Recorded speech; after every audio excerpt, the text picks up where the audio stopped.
Merci de nous écouter sur les réseaux synchronisés de Radio Mali. Il est 13h.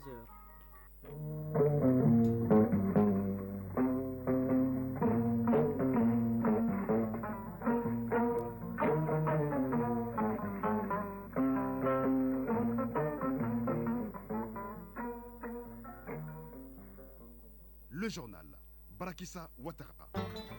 Une bonne nouvelle pour le monde paysan. Les agriculteurs membres des interprofessions de toutes catégories peuvent désormais bénéficier de financement. C'est là à travers la toute nouvelle gamme de produits financiers de la BNDA dénommée l'offre Agriculture Prospère. Cette offre est financée à hauteur de 17 milliards de francs CFA par la République fédérale d'Allemagne. 14e et dernière réunion des membres du comité interministériel de gestion des crises et catastrophes. Ils se sont réunis hier pour faire le bilan de la saison depuis l'activation du mode crise du SECOGEC. L'on a enregistré 709 inondations, plus de 370 000 sinistrés et 92 morts. Coup de filet de la Direction générale du commerce, de la consommation et de la concurrence DGCC, elle a intercepté un important stock de médicaments impropres à la consommation dans une entreprise pharmaceutique de la place. Cette opération de saisie a permis de mettre la main sur un vaste lot de médicaments pharmaceutiques. En sport avec Isaac Chenou, nous parlerons d'athlétisme mais aussi de basket Ligue Elite 16. En demi-finale, le Stade malien affronte aujourd'hui Kadi Sport Academy du Cameroun. Rendez-vous en fin d'édition avec Soumaïla Berthier dans la chronique du développement. Il y revient sur la dette publique. Voilà pour le sommaire, mesdames et messieurs, bonjour et bienvenue. Lancement hier d'une nouvelle offre de la BNDA dénommée Agriculture Prospère. Il s'agit d'une gamme de produits financiers agricoles destinés aux interprofessions agricoles. Une signature de contrat cadre a eu lieu entre 4 interprofessions agricoles et la BNDA. L'offre devra contribuer à améliorer la compétitivité et la durabilité des organisations agricoles et les petites entreprises rurales. Il est désormais possible pour les agriculteurs membres des interprofessions de toutes catégories confondues de bénéficier de financement à travers l'offre Agriculture Prospère. Bokari Koulibaly, reportage. Signature de contrat cadre entre la BNDA et les interprofessions des filières agricoles. Une collaboration qui annonce une nouvelle ère dans le développement du secteur agricole malien à travers une offre dénommée Agriculture Prospère. Badara Aliou Koulibaly, directeur général de la BNDA. L'offre Agriculture Prospère se décline en une nouvelle gamme de produits financiers agricoles très variés, intégrés et adaptés. Et cette offre vise à renforcer la compétitivité et la durabilité des exploitations agricoles. Bakary Doumbia, représentant des interprofessions agricoles. Ça nous permet aujourd'hui d'avoir notre propre souveraineté. Et il faut dire qu'aujourd'hui, ce travail n'est pas fait derrière nous. L'offre Agriculture Prospère entend toucher 15 000 producteurs et entreprises agricoles rurales. Elle est rendue possible grâce à l'accompagnement financier de la République fédérale d'Allemagne. Dietrich Paul, ambassadeur de la République d'Allemagne au Mali. L'offre Agriculture Prospère a été conçue et soutenue par la République fédérale d'Allemagne à travers la Banque allemande de développement KfW à hauteur de 17 milliards de francs CFA. En plus, la KfW offre également une assistance technique pour les services bancaires de masse et des financements durables. Cette première phase de signature du partenariat concerne 4 filières vivrières, à savoir les riz, le maïs, le blé et les cultures maraîchères. Un partenariat porteur d'espoir pour le monde rural, à en croire le ministre de l'Agriculture et son collègue de l'Industrie et du Commerce. Moussa Alassane Diallo, ministre de l'Industrie et du Commerce. Le secteur agricole, c'est à peu près 75% de nos populations. Donc le secteur agricole joue un rôle extrêmement important au développement économique et social de notre pays. Et c'est pourquoi la contribution de la BNDA pour assurer le financement de ce secteur est une innovation majeure pour apporter la stabilité, la durabilité, mais aussi assurer l'innovation au niveau du secteur agricole. Daniel Siméon Kelema, ministre de l'Agriculture. Ce partenariat, j'en suis sûr, va permettre de renforcer la compétitivité et la durabilité des organisations paysannes agricoles. Cela permettra également d'accroître leur productivité et leurs revenus, en particulier les femmes et les jeunes.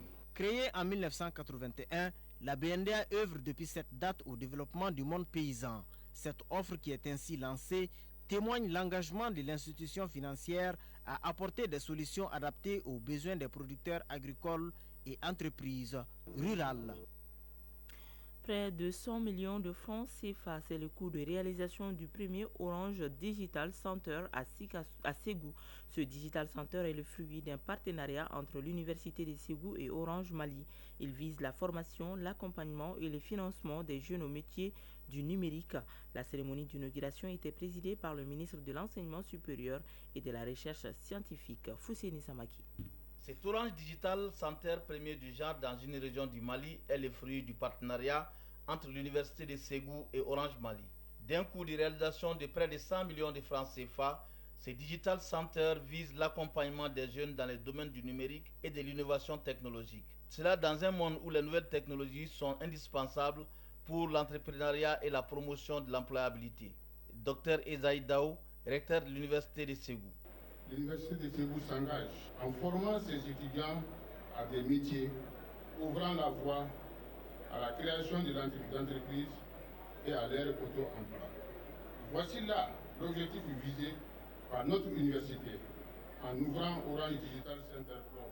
Abouakar Sadik Diop, directeur général de Orange Mali. En formant gratuitement les jeunes aux métiers d'avenir et en favorisant l'innovation, Orange Digital Center Club compte contribuer ainsi à créer une génération de professionnels et d'entrepreneurs prêts à relever les défis de demain. Et au ministre de l'Enseignement supérieur et de la Recherche scientifique d'apprécier ces partenariats privés-publics en matière d'insertion des futurs diplômés de l'Université de Ségou dans les milieux professionnels. Professeur Bourema Kansai. Ce centre est un lieu de partage, un lieu d'innovation, de production d'idées et un lieu de réalisation concrète de projets. Les métiers du numérique sont les métiers de l'avenir. Cette cérémonie d'inauguration a été aussi marquée par la présentation des activités d'Orange Digital Club de Bamako, créé il y a 3 ans, et la visite des installations de Orange Digital Club de l'Université de Ségou. Ségou Fousseni Samake et Bassi Traoré pour l'ORTM. De Ségou, rendons-nous à Koulikoro pour la mise en œuvre des objectifs de la politique nationale de la décentralisation. Le gouvernorat de Koulikoro a initié la première session ordinaire du comité régional d'orientation, de coordination et de suivi des actions de développement au titre de l'année 2024. La rencontre a réuni les différents acteurs du développement régional autour des thématiques telles que la dégradation des terres et la sécurité, entre autres. Cette session ordinaire du CROCSAD a été rendue possible grâce au soutien financier de l'agence belge Enabel. Adama Traoré.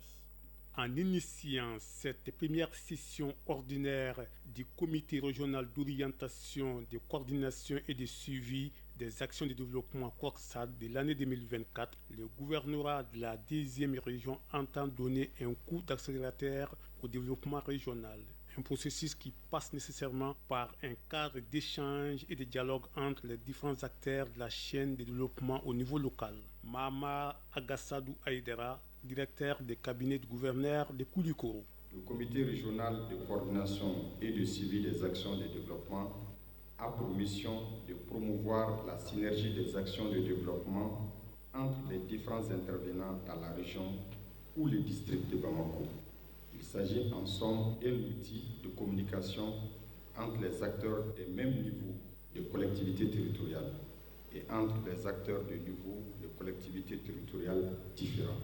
Au cours de cette rencontre, les participants vont apporter leur contribution en vue d'améliorer les conditions de vie des populations concernées.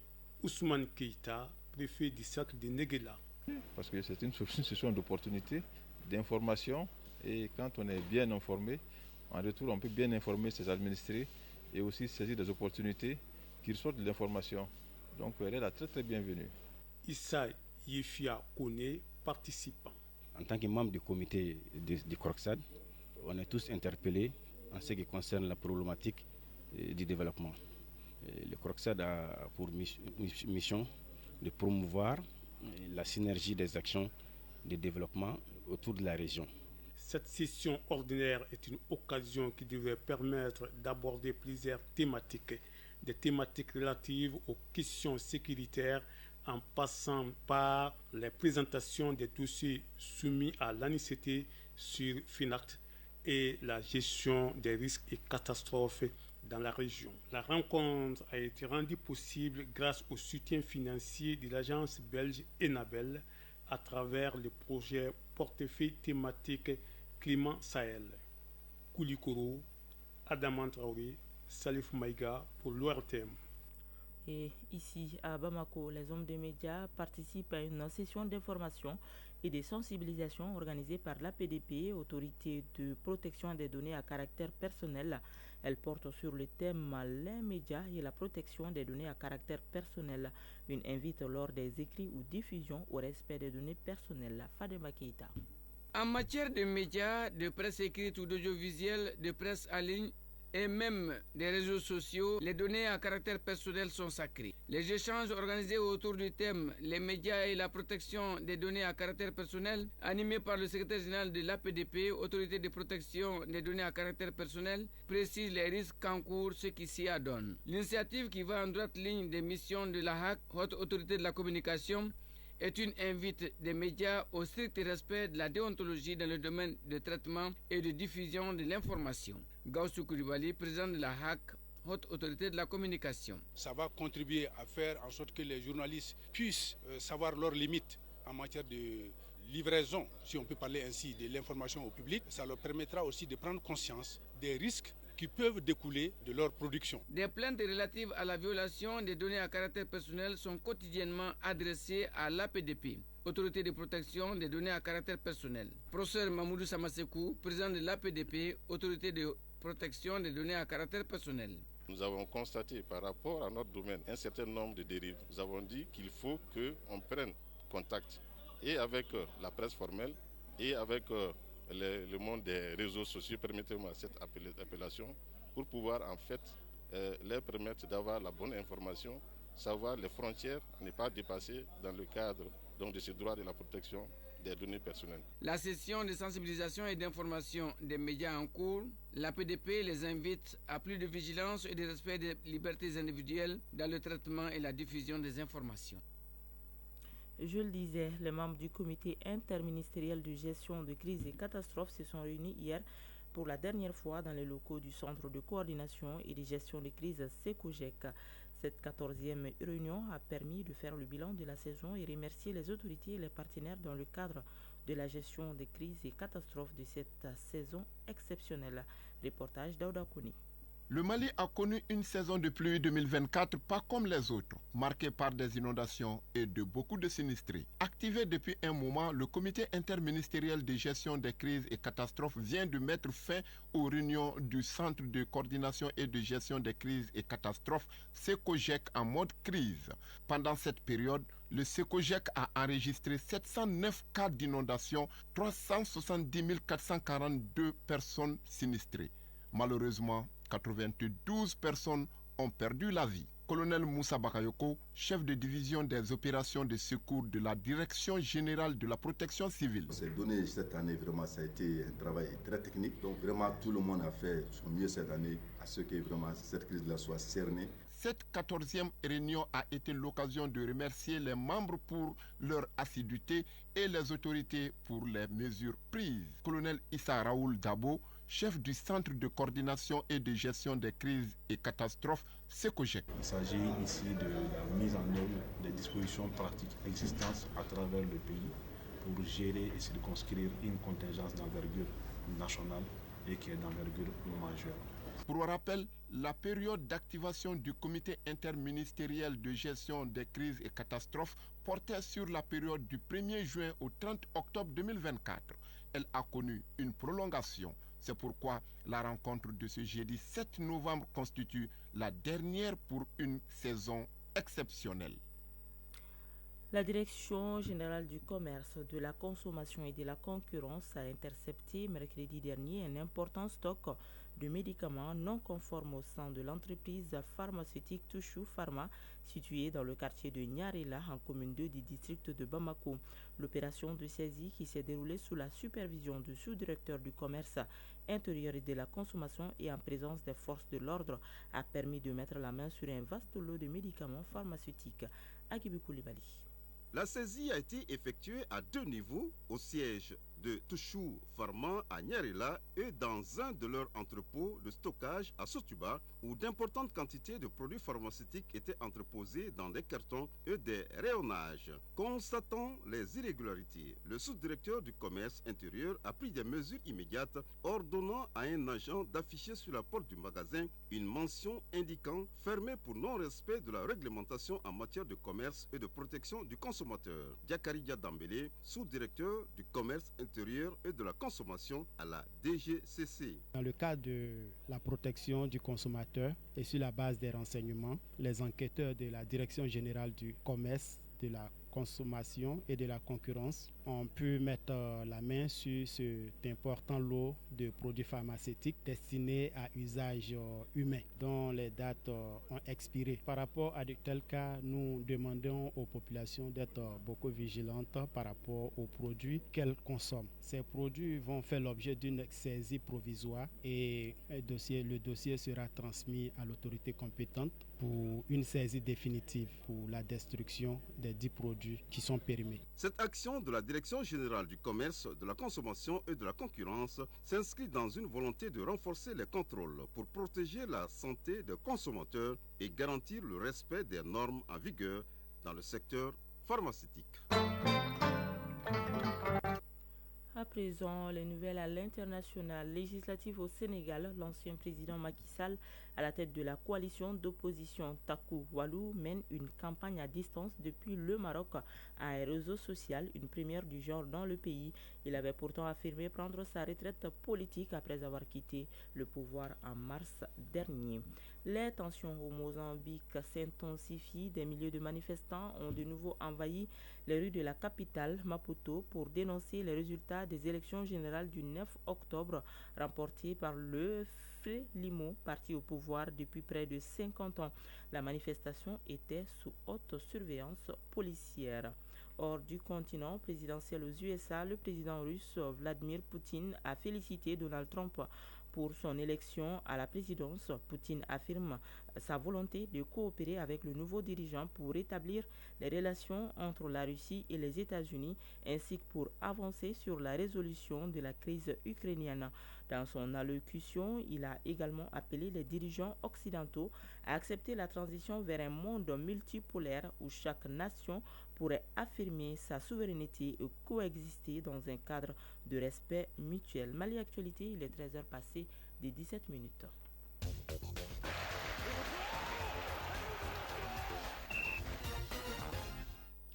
Sport, Basket Africa League Elite 16 en demi-finale, le Stade malien affrontera Kadi Sport Academy du Cameroun. Au plan local, le Comité national olympique et sportif du Mali, CNOSM, à travers la commission des athlètes, organise la 5e édition du Forum des athlètes ici à Bamako.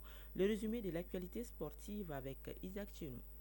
Le Comité national olympique et sportif du Mali, à travers la commission des athlètes, organise hier et aujourd'hui la 5e édition du Forum des athlètes ici à Bamako. Le thème de cette édition est « Responsabilisons les athlètes et leur entourage ». Le reportage est signé Brahima Diallo. Ce forum de 2 jours est l'occasion d'accompagner et former les athlètes pour l'amélioration de leurs performances.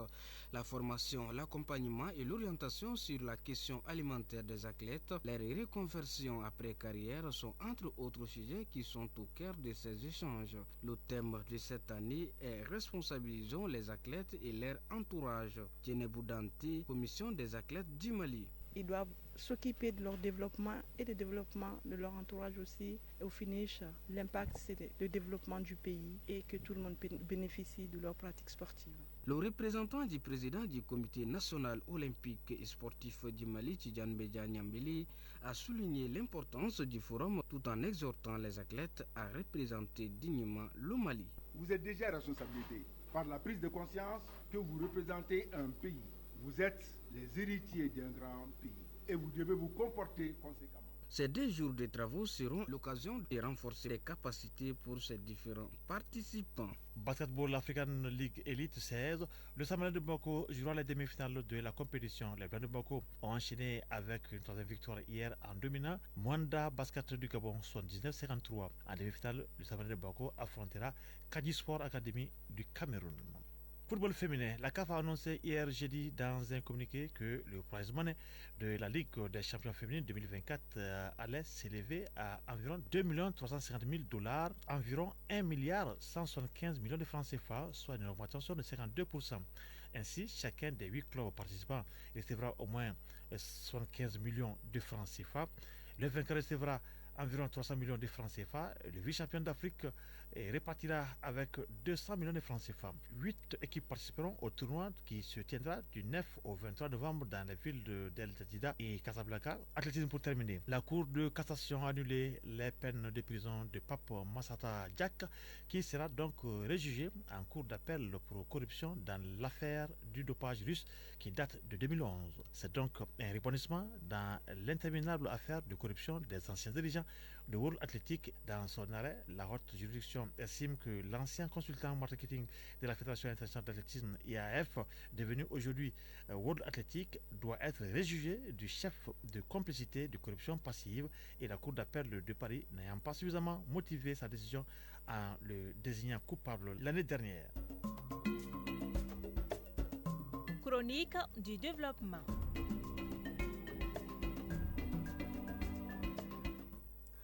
La chronique du développement revient sur la dette publique. Presque tous les pays au monde, riches ou pauvres, font des emprunts pour faire face à des déficits budgétaires. Selon des données de la Banque mondiale et du FMI en 2024, le Japon est le pays le plus endetté au monde avec 256% de son PIB, suivi du Soudan avec 255%. Suivons en rediffusion ce numéro de la chronique du développement avec Soumaïla Berti et Marc Dambeli. Un État peut faire recours à des emprunts de capitaux auprès d'une institution bancaire sous-régionale ou auprès d'un organisme financier international pour combler un déficit budgétaire. Dans ce processus, le pays concerné doit contracter une dette appelée dette publique. Alors, qu'est-ce qu'une dette publique et quelle différence y a-t-il entre une dette intérieure et une dette extérieure? La réponse avec Modibo Maoumagalou, économiste. La dette publique est l'ensemble des engagements financiers sous forme d'emprunts contractés par un État, ses collectivités, ses organismes et ses entreprises. C'est tout cela qu'on appelle la dette publique. La différence entre la dette publique intérieure et la dette publique extérieure, c'est comment les emprunts sont contractés dans quel genre de monnaie. Donc la dette publique intérieure, ce sont les emprunts contractés par l'État et ses démembrements en monnaie locale.